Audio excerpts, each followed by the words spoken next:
Hello दोस्तों, कैसे आप लोग। मुझे उम्मीद है कि आप 100% फिट है। तो ये फिटनेस को लेके ही आज हम आगे बात करेंगे। आज हम समझेंगे कि आपका जो मेडिकल रिपोर्ट है उसको कैसे पढ़ा जाए, कैसे समझा जाए। How to know your medical report. क्योंकि बहुत बार हमारी तबीयत जब ख़राब होती है तो हम डॉक्टर के पास जाते हैं। डॉक्टर अपने को बोलता है कि भाई ऐसे ये सब चीज़ चेक करके आ जाओ। हम पैथोलॉजी डिपार्टमेंट में जाके जो सैंपल दे के फिर वो उसका रिपोर्ट आ जाता है। तो रिपोर्ट डॉक्टर के पास जाने से पहले अपने हाथ में आता है। तो कम से कम उसकी कुछ तो जानकारी हमें होनी चाहिए कि इस रिपोर्ट में क्या है, कि किस लिए किया है। तो उसकी चर्चा आज हम यहाँ करेंगे, क्योंकि बहुत सारे लोगों को नहीं पता होता है सेहत के बारे में। तो ये मोटी मोटी चीज़ें जो है वो हम समझने की कोशिश करेंगे। तो सबसे पहले मेडिकल रिपोर्ट में आएगा आपका हाइट और वेट। अभी हाइट और वेट हमने पहले भी डिस्कस किया है कि आपका जितना हाइट है सेंटीमीटर में, उसमें से आप 100 निकाल दोगे तो उतना आपका आइडियल वेट होना चाहिए। जैसे अगर किसी की हाइट 170 सेंटीमीटर है तो उसमें आप 100 निकाल दोगे तो बचेगा 70। तो 70 किलोग्राम आपका एक आदर्श वेट होना चाहिए। कम ज़्यादा अगर है तो फिर आपको डॉक्टर सलाह देंगे कि कैसे इसको घटाया जाए या बढ़ाया जाए। दूसरी एक टेस्ट होती है ऑडियोमेट्री, मतलब सुनने की क्षमता।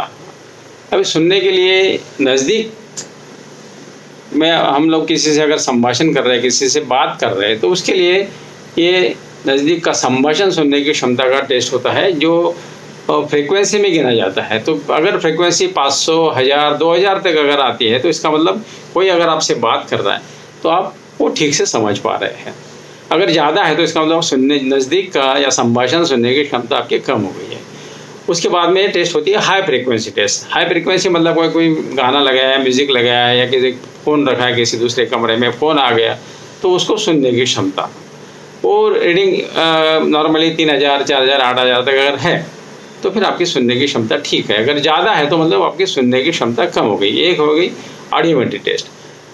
दूसरी होती है आपकी आँखों की टेस्ट होती है। जैसे आप की आँखें की खराब है या बराबर देख रहे हैं तो एक होता है दूरदृष्टि, मतलब फार विजन। फार विजन में अगर 6/6 6/6 आया, इसका मतलब आपको चश्मा ज़रूरी नहीं है। दूर का चश्मा आपको ज़रूरी नहीं, आपका वो दूर देखने का जो विजन है, फार विजन है, वो ठीक है।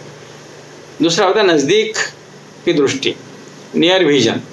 वो अगर n/6 है, n/6 अगर ऐसा है तो आपका वो नॉर्मल रिपोर्ट है, ऐसा समझा जाएगा। अगर इसमें कम ज़्यादा है तो उसमें n/12 या जो भी है वो आपके आँखों के हिसाब से रिपोर्ट दे देंगे। और आपको डॉक्टर के पास आप अगर जाते हैं तो आपको डॉक्टर चश्मा का नंबर लिख के देगा, तो वो बात की बात है। लेकिन अगर 6/6 है तो आपका दूर का विजन नॉर्मल है। अगर n/6 है तो आपका नज़दीक का विजन अच्छा है। उसके बाद में आता है आपके लंग फंक्शन टेस्ट, इसको फेफड़े का टेस्ट हम बोल सकते हैं। वो काउंट होता है FVC में, मतलब फोर्स वाइटल कैपेसिटी। आपके फेफड़ों की क्या कैपेसिटी है वो इसमें गिनी जाएगी।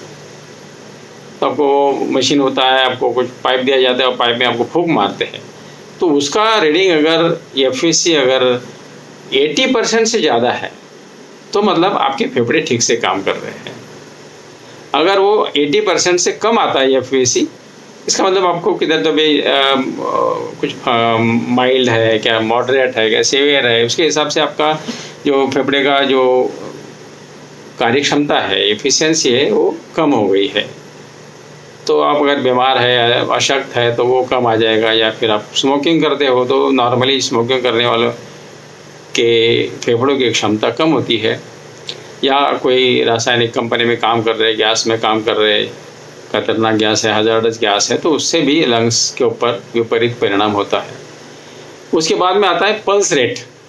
डॉक्टर नाड़ी चेक करता है, नाड़ी शोधन जैसे बोलते हैं, नाड़ी चेक करना।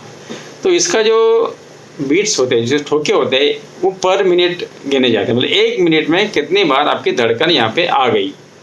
नाड़ी मतलब नाड़ी धड़कन ठक ठक करके बजेगा, वो डॉक्टर बराबर पकड़ते हैं नाड़ी। तो वो आपका होना चाहिए 72 बीट्स पर मिनट, मतलब 72 धड़कनें 1 मिनट में वहाँ आनी चाहिए। अगर वो 60 के नीचे है तो उसे एक नाम दिया है उन्होंने कि भाई ये ब्रैडीकार्डिया है। अगर वो 90 से ज़्यादा है तो वो टैचिकार्डिया है। तो वो डॉक्टर आपका इसके बारे में पूरा गाइड कर देंगे कि कम क्यों है, ज़्यादा क्यों, इसके लिए क्या करें। तो समझना है, अगर 72 है आजू बाजू में, मतलब 60-72 है, तो आपका ठीक चल रहा है। उसके बाद में आता है ब्लड प्रेशर। ब्लड प्रेशर से बहुत लोग परेशान हैं, पूरी दुनिया परेशान है ब्लड प्रेशर से। तो ये इसके बारे में जानना बहुत ज़रूरी है। तो ये इसका साधारण जो रक्तदाब होता है इंसान का, उसको गिना जाता है 120/80, 120/80। तो 120 को बोलते हैं सिस्टोलिक प्रेशर, और 80 है डायस्टोलिक प्रेशर। जैसे अपना हार्ट है, अभी मुट्ठी जितना ही हार्ट होता है, हार्ट अगर ऐसे करता है तो हार्ट से बाहर जाने वाले खून का प्रेशर बढ़ जाता है, उसको बोलते हैं सिस्टोलिक, क्योंकि उसको पूरा शरीर के बाद में छोटी छोटी जो आर्टरीज होती है वहाँ तक उसको पहुँचाना होता है। तो वहाँ तक पहुँचते पहुँचते वो कम आ जाता है। अगर वो जैसे 80 आता है तो फिर वो इसकी धड़कन बढ़ जाती है। तो वो जो 80 जाएगा, जो लो जाएगा, और उसका मतलब इंडिकेशन है कि हार्ट आप पंप करो, मुझे ज़रूरत है, बॉडी को ज़रूरत है। ये ऐसा क्या तो सिस्टोलिक, और ऐसा जब अंदर जाएगा फिर से ये हो जाएगा, धड़कन बढ़ जाएगी, तो वो डायस्टोलिक प्रेशर होता है नीचे वाला 80। तो 120/80 है तो आपकी सेहत नॉर्मल है। अभी थोड़ा बढ़ जाता है, जैसे उम्र के हिसाब से भी इसका ये चेंज होता है। जैसे बच्चों में तो उनका तो एकदम नया शरीर होता है, तो उसमें 120 तो आ ही जाता है। बट बुजुर्ग लोगों में जैसे एज के हिसाब से, एज ग्रुप के हिसाब से इसमें थोड़ा जल्द चलता है। जैसे 160-90 तक अगर है नॉर्मली, तब भी आपको डॉक्टर मेडिसिन प्रेस्क्राइब नहीं करेंगे। बोलेंगे आप एक्सरसाइज करो, आप चलो, और सुबह मॉर्निंग वॉक करो, जितना आपको ठीक लगता है उतना एक्सरसाइज करो, उससे भी ये धीरे धीरे ठीक हो सकता है। लेकिन क्या है कि इसमें डॉक्टर की सलाह लेना बहुत ज़रूरी है, और ब्लड प्रेशर से हम लोग जूझ रहे हैं तो इसके ऊपर ज़्यादा ध्यान देना चाहिए। ये जो 120/80 जो नॉर्मल प्रेशर, ये जो फिगर है आपको ध्यान में रखनी है। और 160 या 90 भी है तो ज़्यादा चिंता की ज़रूरत नहीं है, लेकिन डॉक्टर के संपर्क में हमें रहना ज़रूरी है। उसके आगे आता है ECG। तो एक ECG मतलब आपका जो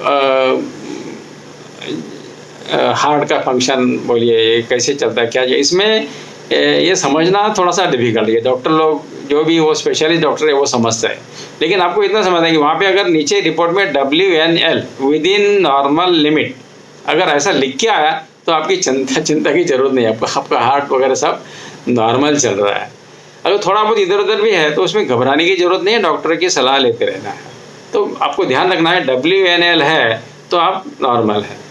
इसके बाद में आता है डॉक्टर चेक करने को बोलते हैं कि रैंडम ब्लड शुगर, मतलब आपको ठीक नहीं लग रहा तो आप डॉक्टर के पास जाते हैं। डॉक्टर पहले क्या आपका ब्लड शुगर चेक करते हैं, तो आपने खाना खाया हुआ है, थोड़ा काम किया हुआ है, तो उसको वो रैंडमली चेक करते हैं। तो रैंडम ब्लड शुगर आपका आना चाहिए 160।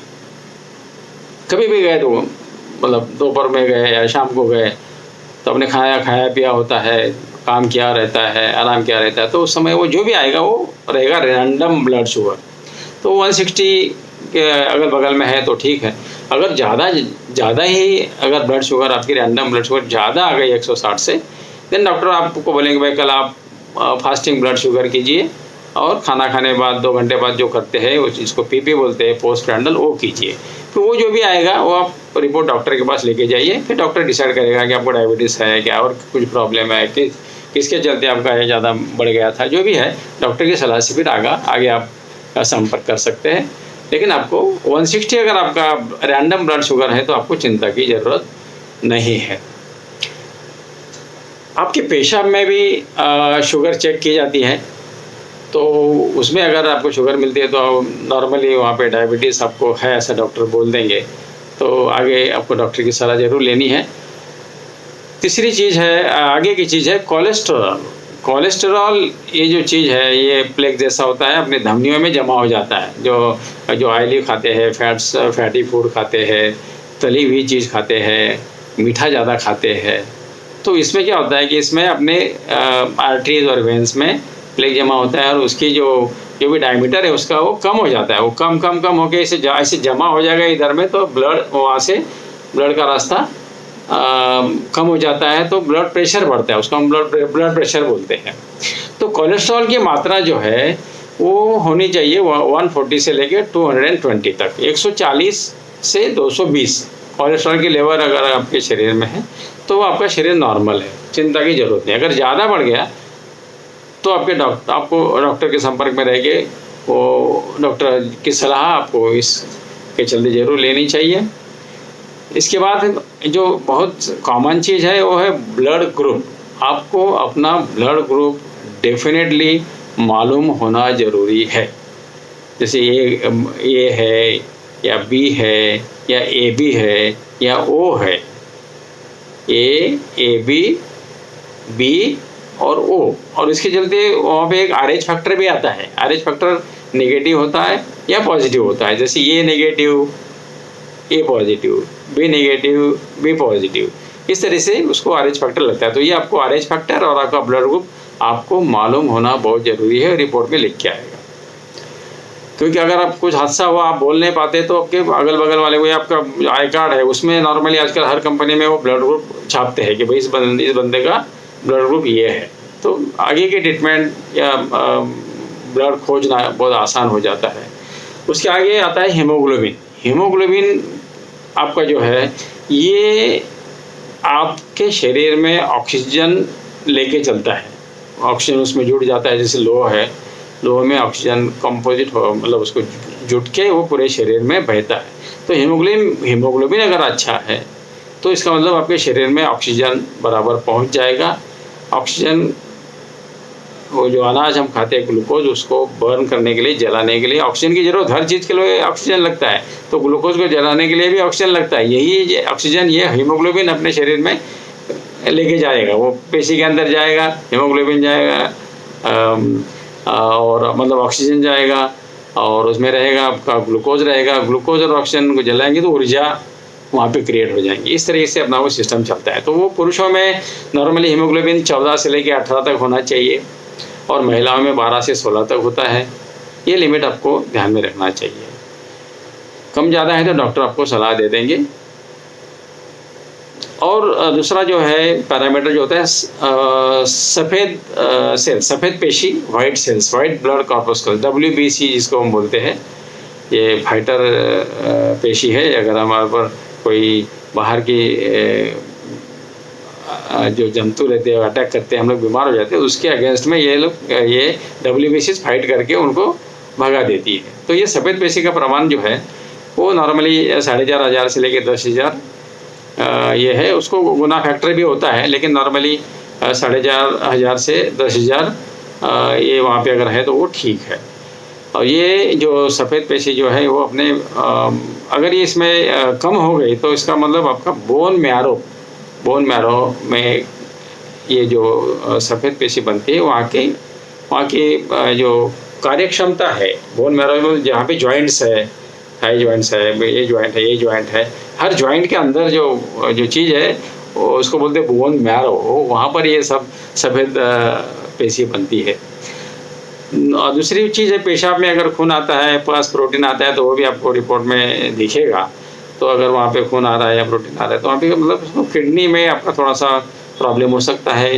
यूरिनरी ब्लैडर जहाँ पे अपना मूत्राशय जिसको बोलते हैं, जहाँ पे मूत्र जमा होता है, वहाँ पर भी अगर कुछ इन्फेक्शन है तो यहाँ पर आपका प्रोटीन निकलेगा, पल्स निकलेगा, ब्लड यूरिया जिसको यूरिया निकलेगा। ये सब चीज़ें वहाँ पे ये दर्शा दिया है कि आपके किडनी में या फिर यूरिनरी ब्लैडर में कुछ तो गड़बड़ है, संसर्ग हुआ है।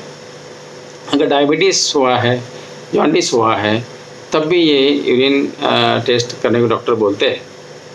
तो ये सभी रिपोर्ट में अगर जहाँ WNL with in normal limit लिख के अगर आया है, इसका मतलब वो आपका पैरामीटर ठीक है, आपको चिंता करने की ज़रूरत नहीं है। और थोड़ा बहुत इधर उधर है तो डॉक्टर आपको सलाह दे देंगे। तो ये सब कुछ चीज़ें थी जो आपको समझना ज़रूरी है। आपका मेडिकल रिपोर्ट आप खुद घर में पढ़ के थोड़ा सा अंदाज़ ले सकते हैं कि मेरी तबीयत कैसी है। और आगे किस टाइप की वीडियो आपको चाहिए कमेंट बॉक्स में ज़रूर लिखिए। उसकी जानकारी हम आपको देते रहेंगे। जुड़े रहिए और हमारे चैनल को सब्सक्राइब करें, शेयर करें, लाइक करें। आखिर में यही कहूँगा कि let us take oath today to remain healthy every day. Thank you very much.